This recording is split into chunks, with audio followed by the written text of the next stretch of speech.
The story of Lockheed Martin does not begin in a boardroom or with a single signature on a merger document. It begins in a rented garage near the San Francisco waterfront in 1912, where two self-taught brothers named Alan and Malcolm Loughead spent their nights bending wood, shaping fabric, and arguing with engines.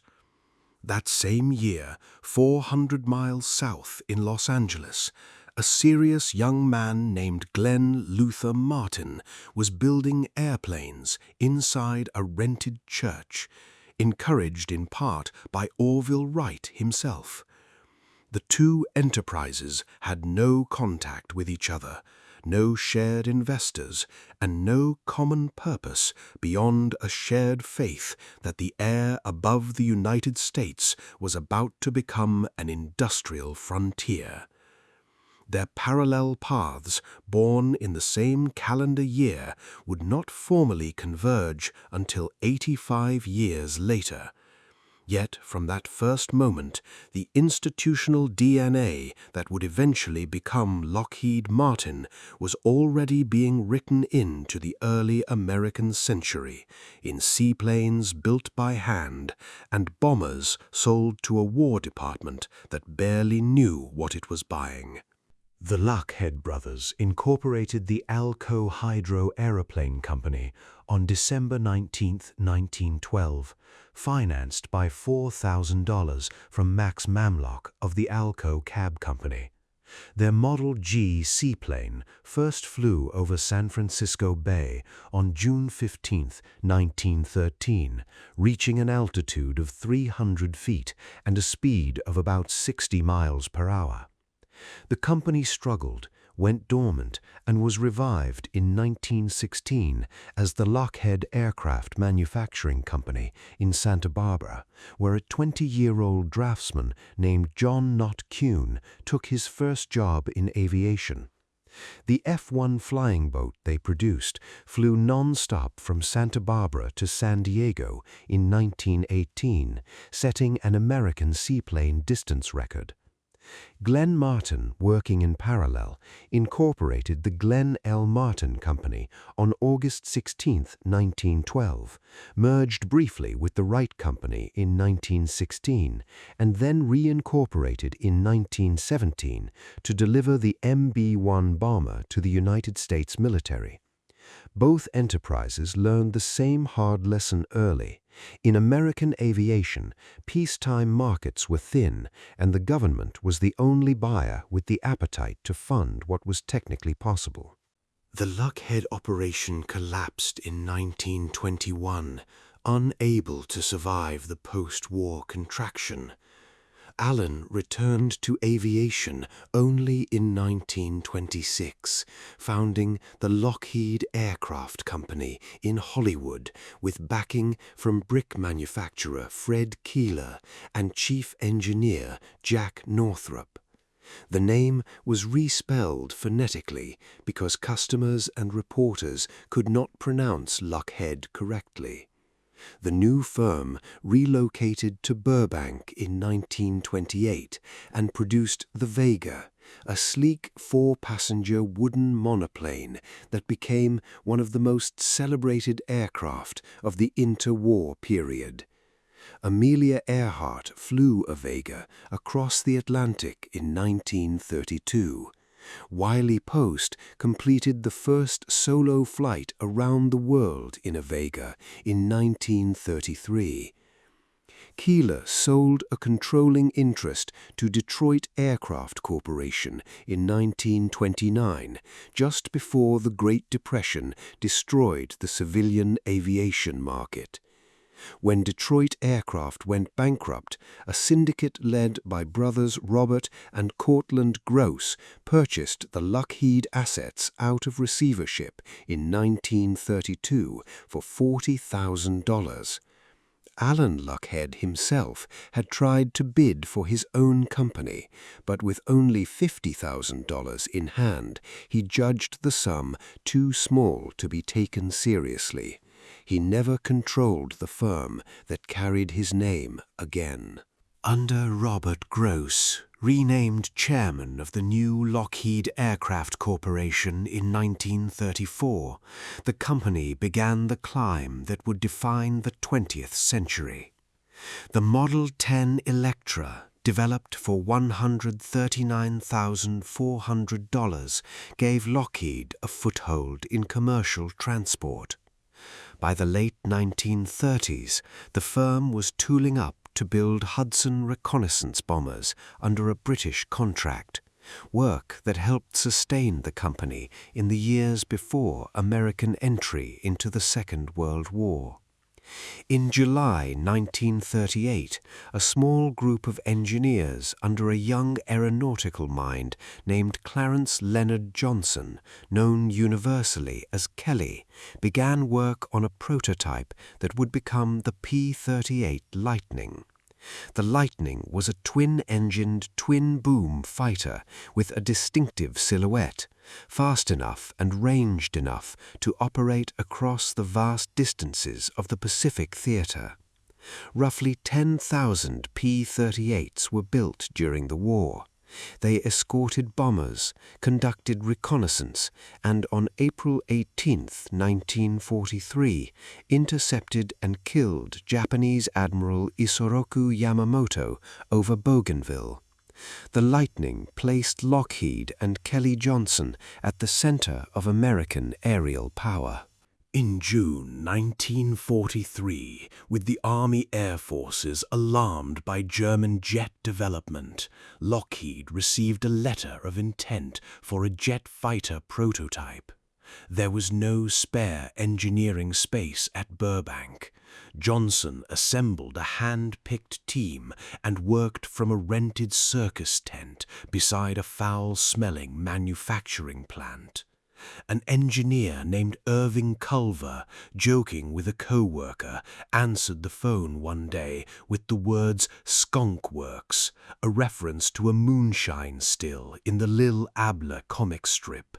The name stuck and later was respelled Skunk Works after a request from the comic's copyright holders. The XP-80 Shooting Star was designed and built in 143 days, 7 days under deadline. It became the first American jet fighter to enter production. The Skunk Works method, codified eventually as Kelly Johnson's 14 rules, became the template for nearly every classified high-performance aircraft the United States would build for the next half-century. Small teams, empowered decisions, minimal paperwork, direct contact between the engineer and the wrench. The Cold War transformed the Skunk Works from a wartime improvisation into a permanent national asset.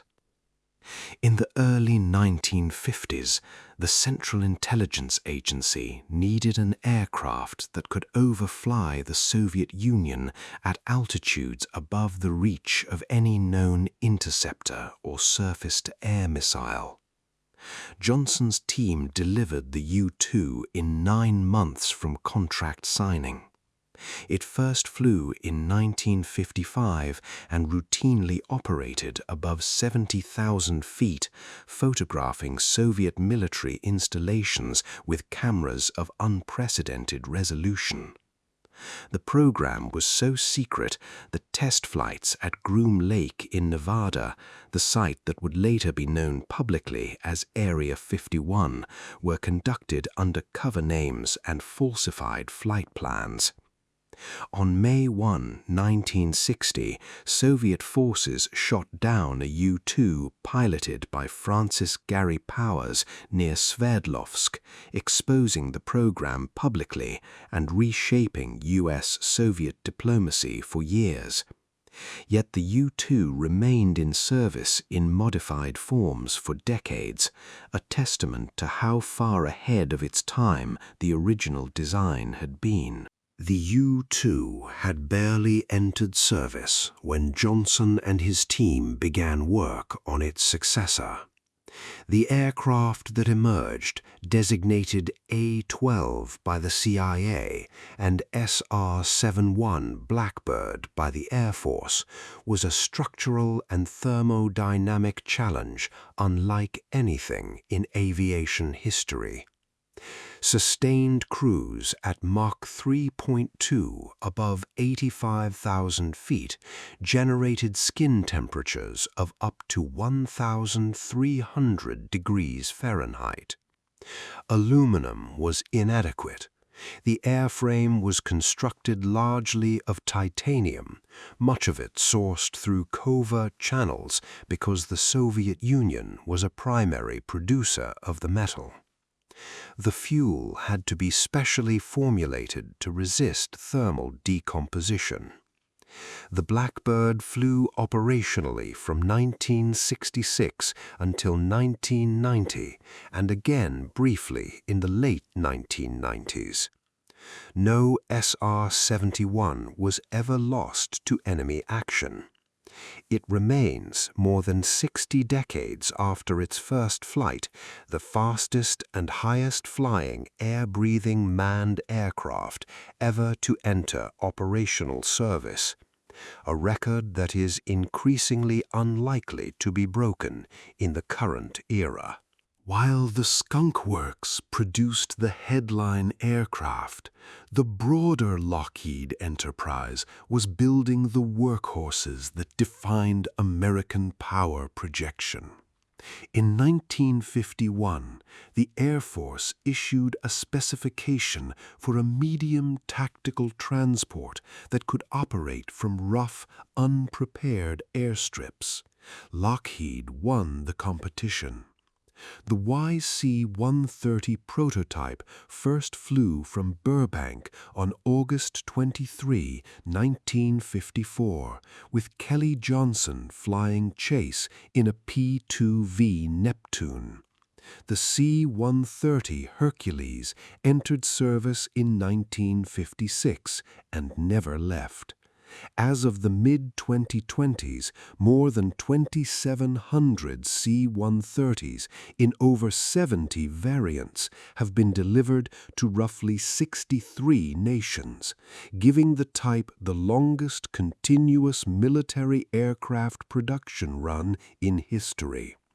The Hercules has flown combat missions, polar resupply to Antarctica, gunship operations as the AC-130, hurricane reconnaissance and humanitarian relief from the Congo to Bosnia to post-Katrina New Orleans to post-earthquake Haiti. Few aircraft have shaped how the United States and its allies move people and equipment around the world in the way the Hercules has. Lockheed's space and missile business grew in parallel during the same decades. The Polaris submarine-launched ballistic missile, developed by Lockheed Missile Division in the late 1950s, gave the United States Navy a sea-based nuclear deterrent that fundamentally restructured Cold War strategic posture.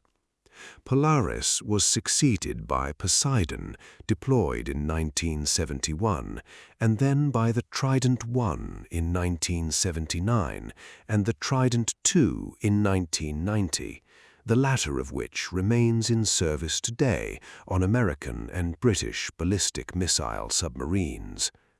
On the civilian space side, Martin Marietta, which had been formed in 1961 through the merger of the Glenn L. Martin Company and American Marietta, contributed the Titan rocket family and built the Viking I and Viking II landers that touched down on Mars in 1976. Martin Marietta also produced the Space Shuttle External Tank, the large orange fuel tank that became the most visually recognizable component of the shuttle stack from 1981 onward. Two industrial lineages, still separate, were already deeply embedded in the architecture of American strategic and scientific power. The 1970s, however, brought the most damaging period in Lockheed's long history. The L-1011 TriStar wide-body airliner, launched into service in 1972, was a technically sophisticated aircraft, but it arrived late, suffered from delays caused by financial problems at its sole engine supplier, Rolls-Royce, and competed directly against the McDonnell Douglas DC-10. To secure international orders, Lockheed paid bribes to officials in multiple foreign governments through the 1960s and early 1970s. A subcommittee chaired by Senator Frank Church of Idaho exposed the scheme in early 1976.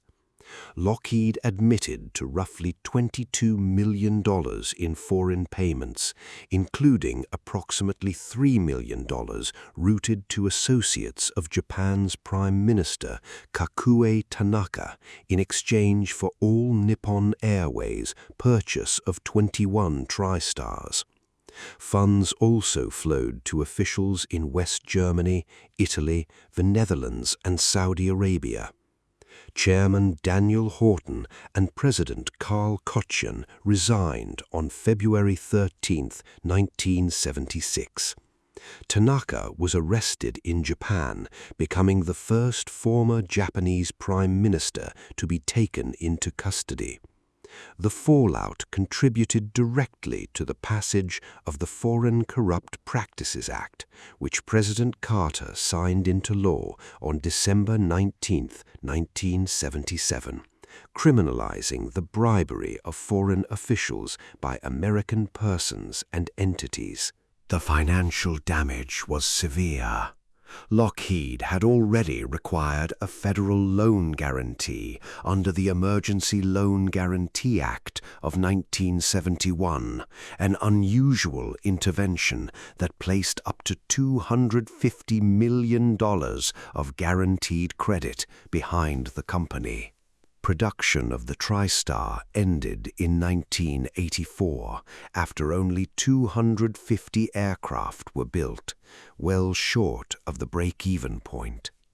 Lockheed exited the commercial airliner business and never returned, narrowing its identity to defense, intelligence, and space. The decision was, in retrospect, decisive. While Boeing and Airbus would spend the next 4 decades fighting for the world's airline orders, Lockheed reorganized around classified work, military aircraft, and government contracting, sectors in which competition was narrower, margins were more predictable, and the relationship with the United States government was the central economic fact. The end of the Cold War created a new crisis that paradoxically set up the modern company. Defense budgets contracted sharply after 1989. The Pentagon, under Defense Secretary Les Aspin, signaled to industry that it expected consolidation. In a 1993 meeting that came to be known in industry circles as the Last Supper, senior executives were told that the United States no longer needed a dozen prime contractors. The result was a wave of mergers across American defense. Lockheed and Martin Marietta announced their planned $10 billion combination on August 30, 1994. Shareholders approved the deal on March 15, 1995. The new entity, headquartered at the former Martin Marietta site in North Bethesda, Maryland, became the largest defense contractor in the world. Norman Augustine, the former Martin Marietta chief executive, received an $8.2 million bonus that drew criticism because it was effectively underwritten by government contract reimbursements. The merger of 2 century-old companies born in the same year and on opposite ends of California was complete. The portfolio of the combined company was extraordinary in scope. From the Lockheed side came the F-16 Fighting Falcon production line, acquired through the earlier purchase of General Dynamics Fort Worth, along with the F-22 Raptor program, the C-130 Hercules, the P-3 Orion maritime patrol aircraft, the U-2 and SR-71, the F-117 Nighthawk that had become operational in 1983 and had been revealed publicly in 1988, the Trident missile family, and a wide range of satellites.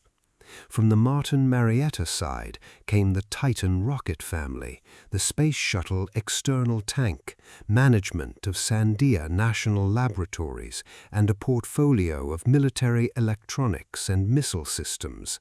The new company also inherited a manufacturing footprint stretching from Fort Worth, Texas, to Marietta, Georgia, to Palmdale, California, to Sunnyvale, California, to Denver, Colorado, to Owego, New York.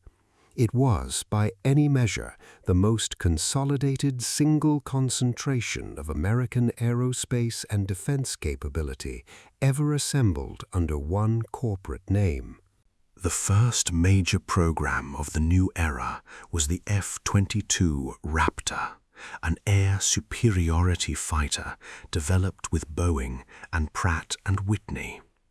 The F-22 entered service in 2005 and remains, by most independent assessments, the most capable air-to-air fighter in the world.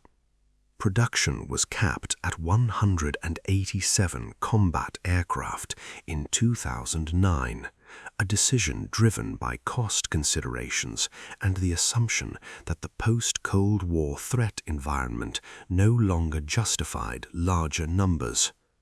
That assumption is now widely disputed in the strategic community, although the decision itself was made by the Department of Defense rather than Lockheed Martin. The F-22 program established the company's leadership in stealth, sensor fusion, and supercruise, and provided the technical foundation for what would become the largest defense acquisition program in history. On October 26, 2001, Lockheed Martin's X-35 demonstrator defeated Boeing's X-32 to win the Joint Strike Fighter competition. The resulting aircraft, designated F-35 Lightning II in 2006 in honor of the Second World War P-38 and the Cold War British-English Lightning, is produced in 3 variants: the conventional takeoff F-35A, the short takeoff and vertical landing F-35B, and the carrier-capable F-35C. Final assembly takes place at Air Force Plant 4 in Fort Worth, Texas. Northrop Grumman and BAE Systems are principal partners. By late 2025, more than 1,800 F-35s had been produced or were on contract, with operators including the United States Air Force, Marine Corps, and Navy, along with allied air forces in the United Kingdom, Israel, Japan, Australia, South Korea, Italy, Norway, the Netherlands, Denmark, Belgium, Finland, Germany, Poland, Singapore, Canada, and others. The program has been the subject of intense and continuous criticism for cost overruns and schedule delays. The Government Accountability Office reported in 2023 that the program was approximately 10 years behind original schedule and significantly above original cost projections. Lifetime program cost estimates, which extend to roughly 2070 and include operations and sustainment, have been quoted in the range of $1.5 trillion. These figures are disputed in their precise composition, but the order of magnitude is not in serious doubt. Outside the F-35, Lockheed Martin's modern portfolio remains broad.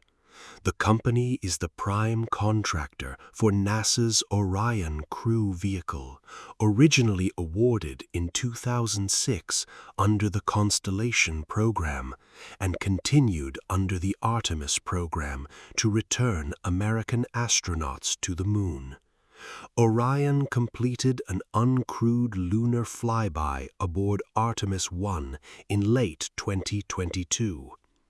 The company also produces the Trident II D5 submarine-launched ballistic missile, the THAAD ballistic missile defense system, the PAC-3 Patriot interceptor, the Aegis combat system used on United States and Allied naval vessels, the high-mobility artillery rocket system known as HIMARS through its Missiles and Fire Control Division, the Sikorsky family of helicopters, including the UH-60 Blackhawk and the CH-56K King Stallion, a portfolio of military and commercial satellites, and a wide range of cyber, electronic warfare, and intelligence systems.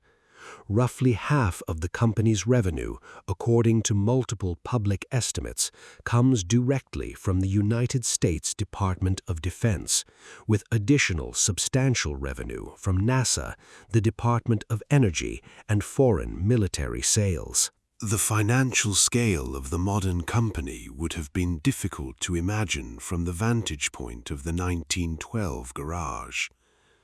Reported revenue for fiscal year 2024 was approximately $71 billion, with publicly disclosed backlog figures repeatedly cited in the range of $170 to $180 billion in 2025. The company employs in the area of 120,000 people, with major facilities in Texas, Georgia, California, Florida, Maryland, Colorado, Pennsylvania, New York, and elsewhere. James Teichlet has served as Chairman, President, and Chief Executive Officer since 2020. Institutional ownership is concentrated, with index fund managers including BlackRock, Vanguard, and State Street holding large positions, a structure that reflects the broader transformation of large American industrial firms into instruments of passive capital allocation as well as of national policy. The Skunk Works tradition continues, although it operates today within a far more bureaucratic environment than the one Kelly Johnson designed it to escape. The facility relocated from Burbank after 1989 and now operates principally from Site 10 at Air Force 42 in Palmdale, California. Recent and ongoing classified programs are by their nature difficult to discuss with precision, but publicly acknowledged work includes hypersonic vehicle research, next-generation reconnaissance platforms, and elements of the next-generation air dominance program. Whether the modern Skunk Works retains the speed and autonomy that defined the U-2 and SR-71 eras is a subject of ongoing internal and external debate. What is not in dispute is that the institutional memory of those programs and the engineering discipline they encoded continues to inform how the company approaches its most sensitive work. The Lockheed Martin story is also a story of ethical complexity that the company itself has acknowledged at various points in its history. The bribery scandals of the 1970s, the cost overruns and accounting controversies across multiple programs across the decades, The perpetual debate over the appropriate scale of American defense spending and the political influence of a firm that is among the largest single contractor to the United States government are not peripheral footnotes, they are part of the record. The Foreign Corrupt Practices Act exists in part because of what Lockheed did in the early 1970s. The structure of modern American defense procurement, with its mixture of fixed price and cost-plus contracts, was shaped in part by the Lockheed financial crisis of 1971 and the federal loan guarantee that followed. The pattern of consolidation that produced the modern company was a deliberate policy choice by the Department of Defense in the early 1990s, and the consequences of that choice for competition, innovation, and price discipline are still debated by economists, defense analysts, and members of Congress.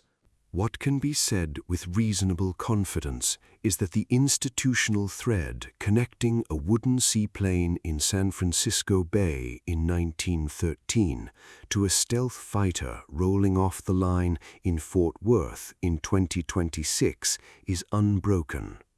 The P-38 pilots who escorted Yamamoto's interception, the U-2 pilots who photographed Soviet missile sites during the Cuban Missile Crisis, the SR-71 crews who outran every weapon ever fired at them, the C-130 air crews who flew refugees out of Saigon and supplies into Sarajevo, the technicians who built the external tanks that lifted the Space Shuttle, and the engineers who are designing whatever flies next from the Palmdale ramp are all part of the same continuous institutional story. Lockheed Martin is not simply a defense contractor, it is one of the principal industrial expressions of the American 20th century, with all of the achievements, contradictions, and unresolved questions that such a description implies. Its next chapter, like every chapter before it, will be written largely in classified rooms, on production floors in the American South and West, and in the budget hearings of a Congress that has, for more than 100 years now, been the company's single most important customer.